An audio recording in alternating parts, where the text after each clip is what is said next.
Və biz artıq növbəti modulumuzdayıq, növbəti dərsimizdəyik və bu dərsdə biz videonun əvvəlini necə hazırlamalıyıq ki, insanlar dayansınlar və videonu izləsinlər, bu haqda olacaq. Başqa adla desək, bu video hook, yəni ingiliscə termin hook, Azərbaycanca qarmaq texnikası adlanır. Videonun ilk saniyələrində izləyicinin videonu çevirməməsini, dayanıb izləməsini təmin etmək üçün. Yəni qarmaqla bildiyimiz ilişdirmə. Məsəl üçün biz balıq tutanda atırıq dənizə, balıq ilişir ona.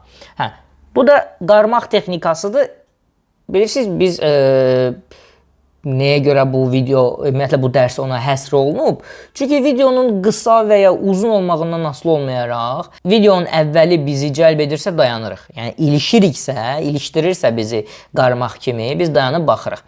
Ola bilər siz videonun ortalarında, axırında qızıl xırdalamasınız, amma əgər bu videonun əvvəli məni ilişdirmədisə, özünə cəlb etmədisə, mən ona baxmayacağam. Ona görə videonun ilk 3-5 saniyəsi kritikdir bizim satışlarımızın həyata keçib və ya keçməməsində. Ona görə də bu mərhələ çox önəmlidir. Onlar bu 3 saniyədə qərar verəcəklər. Bizim videomuzu izləsinlər, yoxsa yox, yəni izləyicilər. Ona görə bu dərs buna həsr olunub ki, videolarımızın əvvəlini necə quraq. Bu həm də videonun daha çox insana görünüb, görünməməsinə təsir eləyən bir məqamdır. Yəni, burada bir məsələ var. Sosial şəbəkələrin alqoritmləri necə işləyir, mən sizə deyim. Siz bir post paylaşırsınız. Instagram başlayır birinci bunu 10 nəfərə göstərməyə. Onun robotu, yəni bot başlayır ölçməyə. Bu 10 nəfərin neçəsi dayandı və videonun ilk 3-5 saniyəsinə baxdı. Ondan sonra qərar verir ki, növbəti 100 nəfərə, məsəl üçün, bizim videomuzu göstərsin ya yox. Növbəti 100 nəfərə əgər göstərirsə, o yenə də analiz eləyir, belə metrikalar var. Yəni videonun maraqlı olub-olmadığını ölçən metrika, yəni ölçü meyarları var sosial şəbəkələrdə və o ölçü meyarlarından biri də neçə nəfərin dayanıb videonun ilk 3-5 saniyəsinə baxıb baxmamasıdır. Ölçü vahidlərindən biri. Və bu ölçü vahidi yüksək olanda əlbəttə ki, təsir edir bizim videonun növbəti minlərlə insana göstərilib göstərilməyəcəyinə. Əlbəttə ki, yeganə ölçü vahidi bu deyil, dəyər vahidi bu deyil, amma əsas vahidlərdən biridir, ölçü vahidlərindən biridir. Neçə nəfərin dayanıb videoya baxıb baxmamalı. Əsas hansı və neçə qarmaq texnikası var, hook texnikası var. Gəl baxaq. Əsasən 6-7 növ qarmaq texnikası var. Yəni videonun ilk saniyələrin başlama texnikası var. Bu nədir? Səs, yəni biz buna həm də audio qarmaq deyə bilərik. Var hərəkət. Mən indi nümunələr də çəkəcəm bunlara dair. Vizual və mətin ekranlara yazılar gəlir, yəqin ki, görmüsünüz. Tamaşaçıya yönəlik qarmaq texnikalar var. Obyekt əsaslı qarmaq texnikaları var. Mən yeri gəlmişkən bu kursun gedişatında bir neçə dəfə əgər uyğun bilsəm, bu danışığımı kəsəcəm və orada video montajla mən dediklərimin vizual nümunələrini də qoyacağım sizə. Bu bir kancadır. Bu bir kancadır. Bu da bir kancadır. Bu bir kancadır. Bu bir kancadır. Məsələn, sual, bu həm də səs deyə bilərik buna. Bilirdinizmi ki, bu qarmaq texnikasıdır. Mənim diqqətimi çəkir. Yəni, bir növ sual tiplidir. Məsələn, mənim bir dəfə belə bir video bloqum var idi. Orada deyirdim ki, sizcə əlilliyi olan insanlar metrodan necə istifadə eləyir? Orada minlərlə baxış, 10 minlərlə baxış gəlmiş. Niyə? Sual var orada. Yəni, sual çox yaxşı qarmaq texnikasıdır. Qarmaq rolunu oynayır, sual vermək. Məsələn, var problemə yönəlik qarmaq texnikası. Bu nədir? Videolarına niyə baxılmır? Videolarına baxılmamağının 5 səbəbi problem yönümlüdür. Mənim problemimdən danışırsan və 5 səbəbini deyirsən. Məni ilişdirirsən artıq. Var həmçinin maraqlı fakt qarmağı var. Bu nədir? İnsanlar ilk 3 saniyədə qərar verir ki, videonu izləsin ya yox. Bu maraqlı faktdır artıq mənim üçün. Və ya nəticə yönümlü qarmaq var. Bu nədir? Bu məhsul həyatımı necə dəyişdi?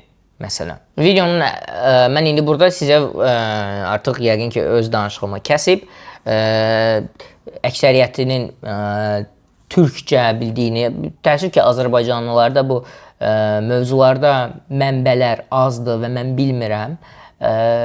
Bu mütəxəssisləri çox da tanımam. Ona görə mən xarici mütəxəssislərdən nümunələr göstərəcəyəm burada və yəni hukuk texnikaları, qarmaq texnikalarını indi sizə video montajla göstereceğim. Şimdi göstereceğim görsel kancaların işinize çok yarayacağına eminim. 1 numara düşme.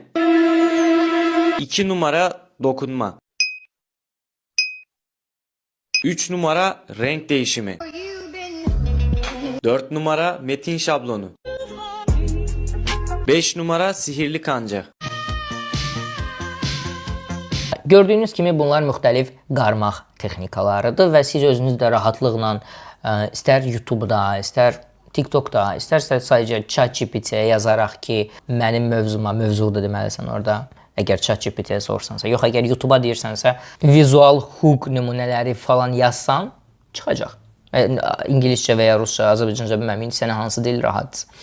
Məsələn, gəlin burada bir uğurlu və uğursuz qarmaq texnikasını göstərim. Uğursuz odur ki, salam, bugün məhsulumdan danışacağam. İlişdirmədi izləyicini.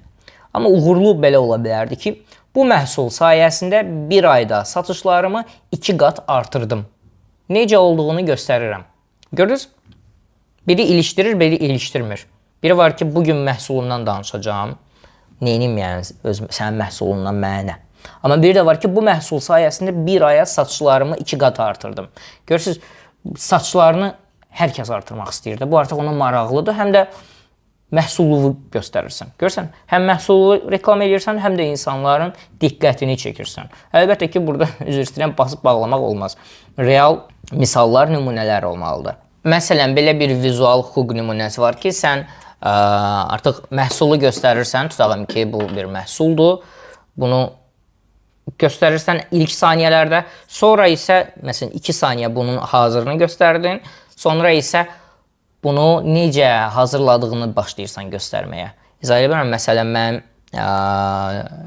nümunəmdən getsək, mənim nümunəmdə birinci məhsul açıla bilər, göstərirsən nümunəni və sonra dərhal onun hazırlanmasını göstərirsən. Bu yaxşı bir qarmaq nümunəsi ola bilər. Ya da qeyri-adi obyekt və ya hərəkət ilə başlanğıc eləmək ola bilər. Yəni də mən nümunələr olsa sizə çoxlu göstərəcəm. Bundan əlavə keçidlər qoyacağam. Keçidlərə girib özünüz baxa biləcəksiniz qarmaq nümunələrinə. Məsələn, yəqin ki fikir vermisiniz, mikrofonu, nə bilim, darağın üstünə taxıb danışanlar var. Mən elə özüm də bir videoda istifadə eləmişdim. Qolum sınmışdı gipsin üstünə. Mikrofonu taxıb danışırdım. Bunlar hamısı qarmaqdır. Diqqət çəkmək üçün, yəni videonun ilk saniyələrində izləyicini saxlayıb videoya baxmasını təşviq edən, sövq edən üsullardır. Və mən həmçinin bu dərsdə sizə deməli şablonlar təqdim edirəm mətin olaraq ki, siz o şablonlara öz məhsulunuza uyğunlaşdırıb deməli tətbiq edəsiniz qarmaq şablonlarını. Həmçinin də ev tapşırığımız var burada. Ev tapşırığımız odur ki, öz məhsulunuza uyğun 3 fərqli qarmaq yazırsınız. Biri sual tipli, biri fakt tipli, biri isə nəticəni göstərən, yəni 3 dənə qarmaq tipi yazın və hərəsi dediyim kimi bir mövzu da olsun, daha doğrusu bir formatda. Mən yuxarıda sizə formatları dedim və o formatlarda hazırlayın zəhmət olmasa. Bu ev tapşırığıdır ki, sizin əliniz öyrəşsin indidən. Məsələn, öz məhsulunuz var. Məsələn, gəl belə deyək, sual tipli. O necə ola bilər? Məsələn, siz logo hazırlayırsınız.